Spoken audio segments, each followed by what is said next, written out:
जिन मंदिरों में आप अपनी मेहनत की कमाई लुटा रहे थे, आज कोरोना जैसी महामारी के वक्त तो मंदिरों ने अपने दरवाजे बंद कर लिए हैं।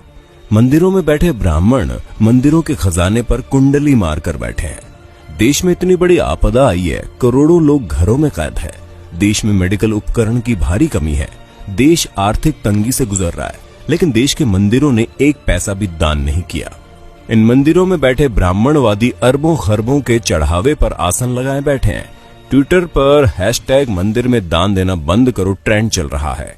लोग कह रहे हैं कि जब मुसीबत के वक्त ही ना ही भगवान काम आ रहे हैं, ना ही उनके मंदिरों का चढ़ावा, तो फिर वो जा कहां रहा है।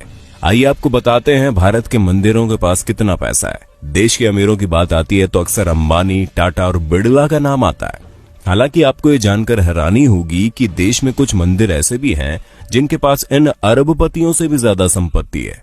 केरल का पद्मनाभ स्वामी मंदिर भारत के सबसे अमीर मंदिरों की सूची में आता है। यहाँ हर साल करीब 500 करोड़ रुपए का चढ़ावा आता है। 2016 में इस मंदिर की टोटल वेल्थ $22.3 बिलियन यानी कि करीब 1.47 लाख करोड़ रुपए आंकी गई।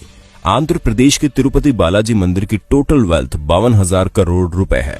मंदिर हर साल करीब 600 करोड़ रुपए की कमाई करता है। शिरडी साईं बाबा का टेम्पल देश के सबसे फेमस मंदिरों में से एक है। साल 2018-19 में लोगों ने यहाँ 679 करोड़ रुपए दान कर दिए।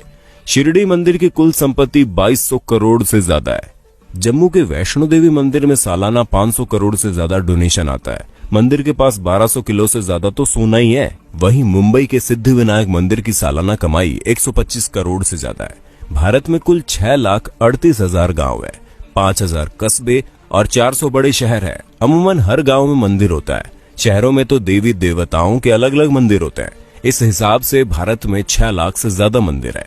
सोचिए इस देश की कितनी बड़ी संपत्ति पर सिर्फ और सिर्फ ब्राह्मणों का कब्जा है। पुरी के जगन्नाथ मंदिर, वाराणसी के काशी विश्वनाथ मंदिर, गुजरात के सोमनाथ मंदिर और मदुरई के मीनाक्षी मंदिर जैसे धार्मिक स्थलों पर खजाने भरे पड़े हैं, लेकिन मंदिरों में बैठे पंडित देश की भलाई के लिए एक पैसा तक दान नहीं करते। भगवान के नाम पर आपकी जेब खाली की जाती है और फिर ये लोग उसे हजम कर जाते हैं। जरा सोचिए अगर ये मंदिर अपनी संपत्ति दान कर दे तो एक दिन में भारत की गरीबी दूर हो जाए, लेकिन ऐसा नहीं करते। धर्म के नाम पर लोगों को मूर्ख बनाकर ब्राह्मणवादी मौज काट रहे हैं। इसलिए अगली बार जब आप अपने बटुए से कोई नोट निकालें तो सोचिएगा जरूर कि आपके खून पसीने की कमाई पर कौन ऐश कर रहा है। मंदिर में या मस्जिद में सीमेंट की बोरी देने से पहले पड़ोस में देख लीजिए, अगर कोई गरीब हो तो आटे की बोरी पहले दीजिए। दान करना गलत नहीं है, लेकिन सोचने वाली बात है कि आखिर मंदिर में किए गए दान से किसका भला होता है। मंदिरों में दान करने वालों की मानसिकता क्या होती है। अपने देश में इतनी ज्यादा गरीबी है कि उनकी चिंता किसी को नहीं है। कई किसान भूख से मर जाते हैं, पर उनकी मदद करने के लिए कोई आगे नहीं आता। लेकिन मंदिरों में लाखों नहीं बल्कि करोड़ का गुप्त दान दिया जाता है। आखिर इस दान से हासिल क्या होता है, किसको मिलता है इसका लाभ। हम एक बात साफ कर दें, हम कोई नास्तिक नहीं है। भगवान ने हमारी भी उतनी आस्था जितनी होनी चाहिए। लेकिन सोचने वाली बात यह है कि आस्था जताने के लिए मंदिरों में दान करना जरूरी है। अगर नहीं तो फिर जो लोग मंदिरों में बेतहाशा दान करते हैं उनके पीछे की मानसिकता क्या है। क्या उनको भगवान से किसी बात का डर रहता है? क्या ऐसे लोगों को जो कि काले धंधे करते हैं उनके मन में बात रहती है कि वो भगवान के मंदिर में कुछ दान करके अपने पाप से बच जाएंगे? हमें तो लगता है ऐसी ही किसी मानसिकता के वशीभूत होकर ये लोग लाखों रुपए दान करते हैं।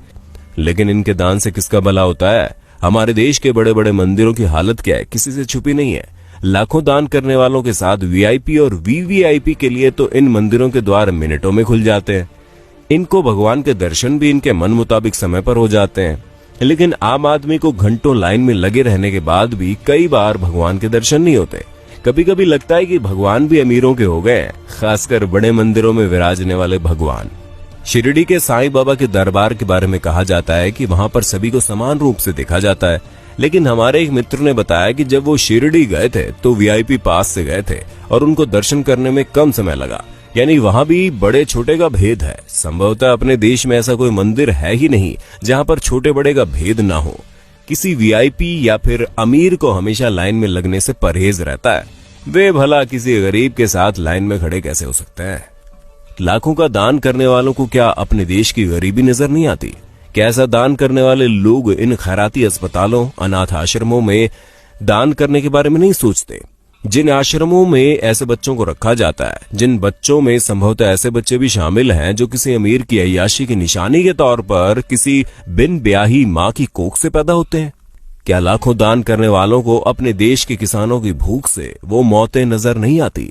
हम तो इतना जानते हैं कि किसी भूखे को खाना खिलाने से लाखों रुपए के दान से ज्यादा का पुण्य मिलता है। किसी असहाय और गरीब की मदद करने से उनके दिल से जो दुआ निकलती है वो दुआ बहुत काम की होती है। हम मंदिरों में दान करने के खिलाफ कतई नहीं है, लेकिन किसी भी मंदिर में दान उतना ही करना चाहिए जितने से उस मंदिर में होने वाले किसी काम की मदद हो जाए। जो मंदिर पहले से ही पूरी तरह से साधन संपन्न हैं, उन मंदिरों में दान देने का क्या फायदा? दोस्तों, अगर आपको ये वीडियो अच्छी लगी तो हमारे चैनल को सब्सक्राइब करना ना भूलें, अपने दोस्तों के साथ वीडियो को शेयर कर दें। धन्यवाद।